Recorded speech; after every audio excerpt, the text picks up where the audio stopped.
What are Groovy Xilonen's biggest pros and cons? That's what I'm here to tell you today. My name is Juice, and let's get into it. Naturally, we should start off with the fact that her buffs are literally insane. For starters, I think we all know how crazy her Res Shred is. When her skill is crowned, you get a whopping 36% out of it. That's no joke. Literally only 4% less than 4-piece VV, while having a better uptime. This buff sounded insane when she was first coming out. Lo and behold, it's still insane now that she's making a return. The power of this buff cannot be understated. Elemental Res Shred is no joke at all. Then you have her damage bonus percent buffs. Essentially, you can get either 40% damage bonus if you slap her on 4-piece Intercity, or 35% if you stick her on Archaic Petra. Both of these options shine brilliantly on her, and expand her buffing profile in spades. So you get both a crud ton of Res Shred and damage bonus percent whenever you run her in a team. So if you're really looking for a strong buffer to add to your account, then let me tell you, this DJ Cat has aged like fine wine. 100% consider her in such a case. She's an amazing support for such a wide variety of DPSs. No matter what your account looks like, Xilonen will have a place on it, whether your roster is big or small. She's a core S-tier unit. You seriously can't go wrong with her. However, there is one DPS in particular that she really helps out. That'd be none other than the exalted Pyro Archon Moika. Yes, this DJ Cat is an insane teammate for the literal best DPS in the game. If that isn't enough to sell you on her high value, then I don't know what is. Essentially, the motorcyclist wants Nightsoul to be consumed in order for her to build up fighting spirit, which lets her cast that monstrously powerful burst of hers, and Xilonen's able to quickly consume 90 Nightsoul points while using up next to no field time whatsoever. Yeah, that's another thing. Her field time is essentially non-existent while still providing her super high quality buffs. These two are a match made in the celestial heavens above, so if you're somebody that pulled from Moika but missed out on Xilonen the first time around, then this DJ Cat is 100% an excellent upgrade to pick up for her. This DJ Cat is the character to turn to in general if you're in need of quick Nightsoul consumption. No other unit does it quite like she does. Definitely a valuable pull if you're looking to play the Pyro Archon at her absolute best. However, Moika is far from being her only strong synergy. Nope, not at all. She works in a bucket load of teams. In fact, the way it typically works is that if a team cannot use Xilonen, that's not a mark against the DJ Cat. That just makes that particular team worse. She's best as slot in almost every single current meta team, and if they can use her, then that only benefits the units in that team even more. As long as you're not maining a Dendro Anemo DPS, this crafty cat is able to boost those damage numbers up a stupidly high amount. This grants her an excellent shelf life, because it means that even going into the far future, she's gonna have a ton of teams to work in, and even now, she has a huge amount of synergies. It's not like she synergizes with a handful of mid units either. No, she actually works with some really high-profile characters. One of my favorite examples would be the Celestia Killer Novelette team, which those of you who've been watching me for a while are already quite familiar with. Combining these three supports together with the absolute nuclear bomb that is Mr. Settle Down makes for a comically strong team that may as well break the fabric of reality itself. All other top DPSs that you can think of utilize the DJ Cat. Linny, Arlecchino, you name them, there is a high chance that Xilonen works with them. It's truly a sight to see. If you're wondering whether your particular main can benefit from her, comment down below and I'll tell you yes or no if there's a better option over her. But 99% of the time, I can assure you, the DJ Cat will work well with your main. Shoot, even freaking Melt Gaming is an excellent example of this. You'd think that he'd unconditionally want to play with Xianyun, but then you cast your gaze over to the Sit Lolly Xilonen combo that he's able to use, and realize that that's not the case. Or even how C0 Hu Tao, despite being an absolute clunk fest without the Bird Lady, still prefers to use the DJ Cat because of his strong Res Shred buffs helping out her personal damage. You get the idea. A cat can slide under a completely shut door if it wants to in order to get where it wants to go. Much like a limber cat, Xilonen just slides wherever she wants to go, and makes it work. Another splendid quality of hers is the fact that she's able to shred Geo. This mostly benefits our lovely Spina leader Navia. Anemo Res Shredders are unable to do anything for her, since as we all know, Geo and Anemo are incompatible. Basic stuff. However, because Xilonen can shred her own element, she acts as a stupidly high damage increase to the Mafia leader's output. It's absurd. Or shoot, even take Ito. Playing him in a double Hydro team is unironically the best way to use him in the current meta landscape. If you're somebody that cares for the Geo element and wants to see it succeed, then definitely consider giving this DJ Cat a spin. She'll be able to assist all of your needs in that regard. This is something super unique that only Xilonen can do, by the way. Most of the time, when Res Shred is involved in anything, Anemo, Dendro, and Geo are left out of the picture, but with this DJ around, your Geo characters have never had a better chance to lay down the beat on their enemies.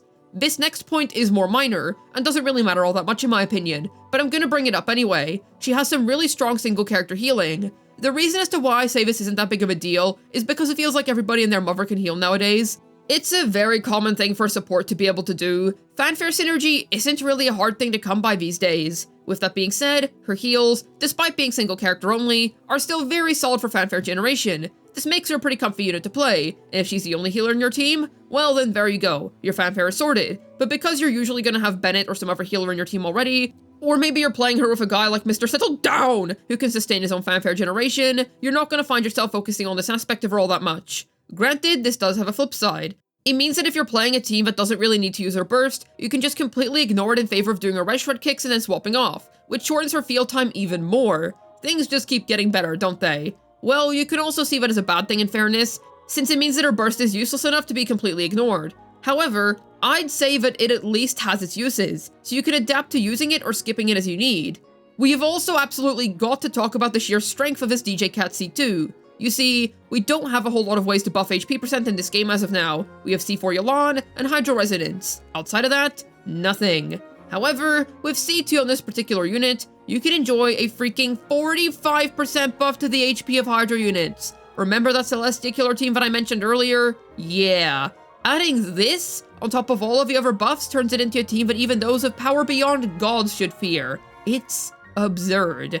That's not even mentioning how solid the other buffs are. The HP percent buff is the main highlight in my opinion, due to how rare it is to find sources of that in this game, but the plus 45% attack to all pyros is lovely, especially when you consider that she's best in slot for Moika. Geo gaining additional damage dealt is really nice too, and the other two elements see some solid buffs, but I'd say that the highest value definitely lies with the Hydro and Pyro buffs. It isn't Genshin Impact without some Hydro and Pyro glaze, is it? But yes, investing Primos to get her C2 is more than worth it for your entire account, especially if you're an enjoyer of the motorcyclist or Mr. Settle Down!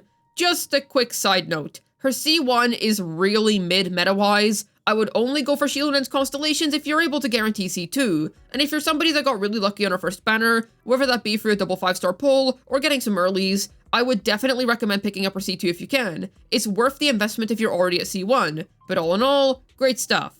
I should add that even though this isn't strictly related to her meta position, she's really solid for exploration. Her roller skates are excellent for climbing up mountainous surfaces, and she can run at high speeds across the map. Outside of Notlan, I prefer to just stay at walking pace, because she runs out of Nightsoul too fast at C0 when exploring elsewhere, but in Notlan, her running rollerblades feel absolutely excellent. While I personally prefer explorative units that aren't really tied to Nightsoul, I will mention this, since it's relevant to her overall value in my opinion.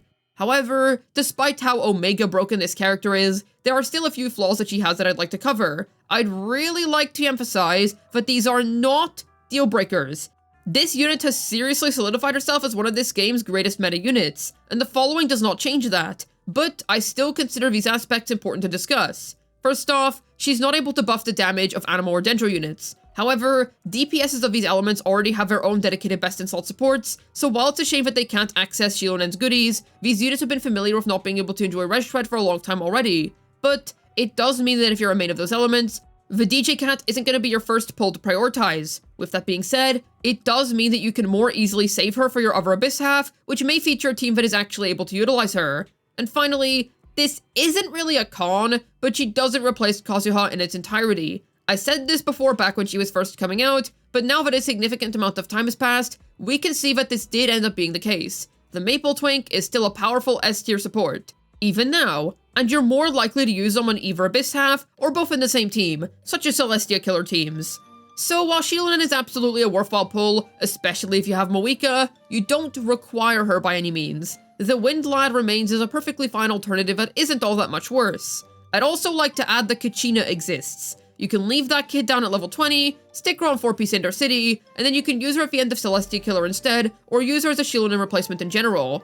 Obviously, it won't be anywhere near as good. However, it does remove a lot of the pressure of needing her. With that being said, I do still heavily recommend her if you're an avid enjoyer of everybody's favorite honorary son of Caledon, Moika. She's still an insane account upgrade, but I just want to drive home how you do not need this character in order to get by.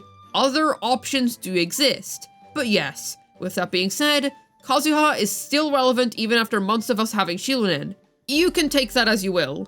This unit has been meta-defining since day one of her release. I literally cannot recommend her enough. She was already an S-tier character upon her initial release, but the passage of time has literally only solidified her meta position even more. Moika's release was one especially large boon to her value, but even outside of that, She's incredible for literally all kinds of players, and I will always appreciate her for being the Navia buff that I had been waiting for ages by that point.